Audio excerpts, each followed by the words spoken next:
Peuple du monde entier, shalom à vous. Nous sommes à la table du partage de la parole de Dieu par notre rubrique Café matinal. C'est avec joie que je viens à vous et c'est avec joie que je vous sens connecté et ayant d'intérêt pour écouter cet audio. Que Dieu vous bénisse.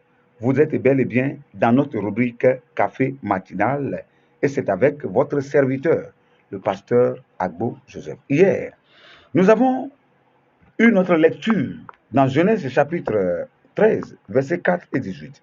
Le verset 4 dit, Abraham retourna à son lieu de départ, je paraphrase, qui était entre Haï et Bethel, là où il avait érigé un autel à Dieu.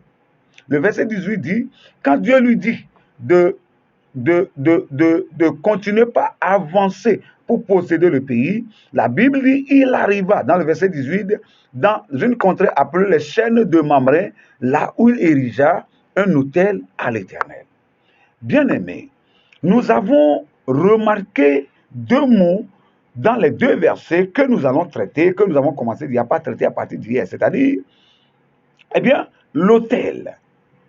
Nous avons dit que l'autel est un lieu de communion, un lieu de rencontre, un lieu d'influence, d'adoration, de sacrifice, un lieu d'offrande. Et nous avons dit que tout autel dégage une énergie. Tout autel est entouré d'un aura, d'une puissance. Eh bien, tout autel maîtrise au moins en partie, eh bien, l'entourage. L'autel commande ou contrôle l'autel. L'autel neutralise l'autel. Et nous avons dit que la grandeur d'un autel est déterminée par la taille de l'esprit qui y est invoqué. Nous avons également dit hier que, eh bien, le sacrifice de base d'un autel donne à cet autel toute sa grandeur. Et nous avons également dit, pour finir, que la fréquence de sacrifice sur un autel détermine son onde ou sa puissance. C'est très important cette partie. Nous avons dit que la fréquence de sacrifice sur un autel détermine son onde, sa puissance. Puisque nous savons que tout autel dégage une puissance. Tout autel influence son entourage. Alors, si Abraham retourna, premièrement, entre Bethel et Haï, où il érigea le premier autel, c'était un lieu de communion, d'adoration, de partage avec son Dieu. Quand les choses ne marchaient pas encore, quand il n'était pas encore riche, il était en communion, il avait gardé une bonne relation avec son Dieu. Maintenant qu'il est devenu hyper riche, il n'a pas oublié ce qu'il faisait, ce qui lui permettait de pouvoir avancer, c'est-à-dire son Dieu. Mais force est de constater qu'aujourd'hui, bon nombre parmi nous, quand on les voit, on a l'impression qu'ils viennent à l'église juste pour leurs besoins, pour l'argent, pour le mariage, pour un enfant, pour le voyage. Et dès qu'ils obtiennent ce qu'ils demandent, ils laissent l'adoration de Dieu. Peut-être c'est le cas de vous qui me voyez ce matin. Vous étiez dans la galère. Vous priez, vous jeûnez, vous cherchez la face de Dieu. Maintenant que Dieu vous a béni, vous dites que vous n'avez plus besoin de Dieu. Bien-aimé, il n'y a pas que le travail dans la vie.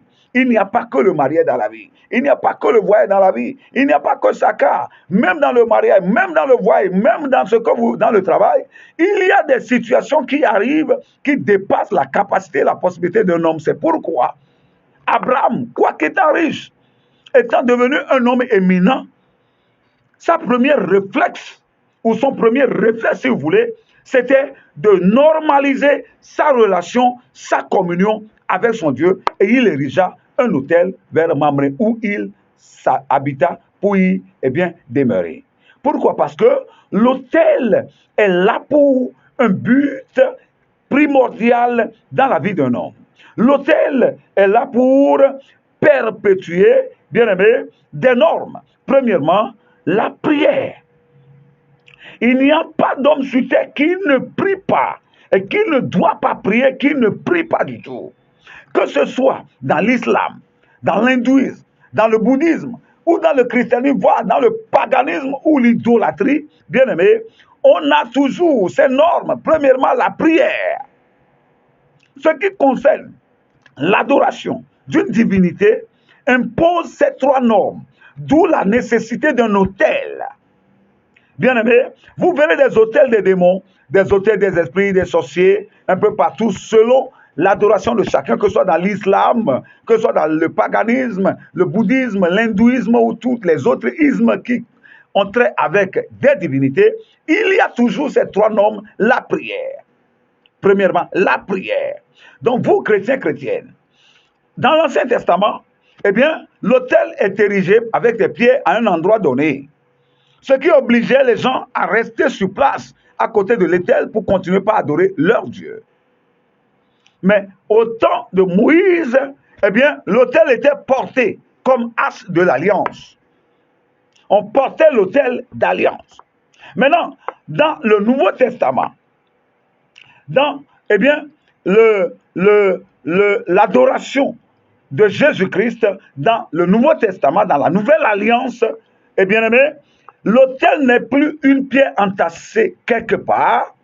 L'autel n'est plus forcément peuple de Dieu, eh bien, à être transporté, mais Dieu a mis en nous, en vous, son autel de sorte que nous ne portons plus l'autel comme une charge, mais nous avons l'autel et nous sommes l'autel de Dieu. C'est pourquoi le Seigneur Jésus avait dit à la femme samaritaine, l'heure vient où vous n'aurez plus besoin d'aller jusqu'à la montagne de Garizim pour adorer Dieu. Mais l'heure vient où ce n'est plus à Jérusalem, mais partout dans le monde. Tout adorateur véritable adorera le Père en esprit et en vérité. Il dit en esprit. Quel esprit? Dans son esprit et dans la vérité. Cela veut dire que le lieu des autels ont changé de place et de lieu géographique.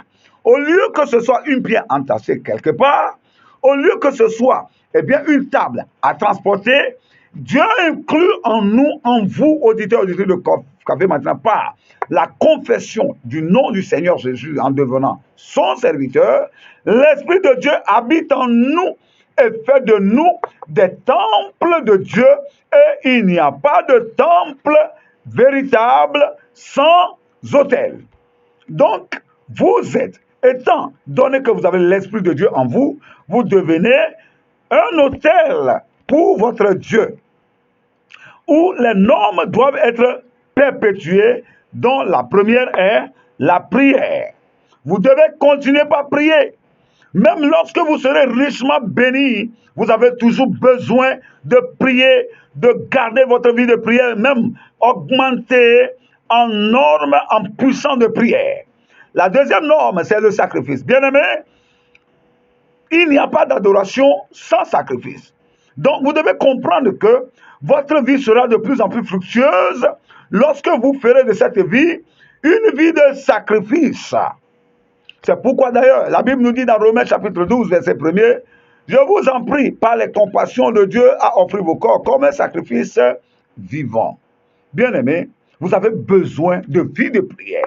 Vous avez besoin d'une vie de sacrifice. Donc, le sacrifice doit être la nouvelle norme dans votre vie quotidienne. Car cette année est une année de grands défis. Et ce sont les hommes et les femmes de prière. Ce sont les hommes et les femmes qui font des sacrifices. Eh bien, qui l'emporteront. Eh bien, la troisième norme, c'est le repas. Vous ne pouvez pas adorer une divinité sans prier, sans sacrifier et sans passer à la table de la communion par le repas, par la nourriture.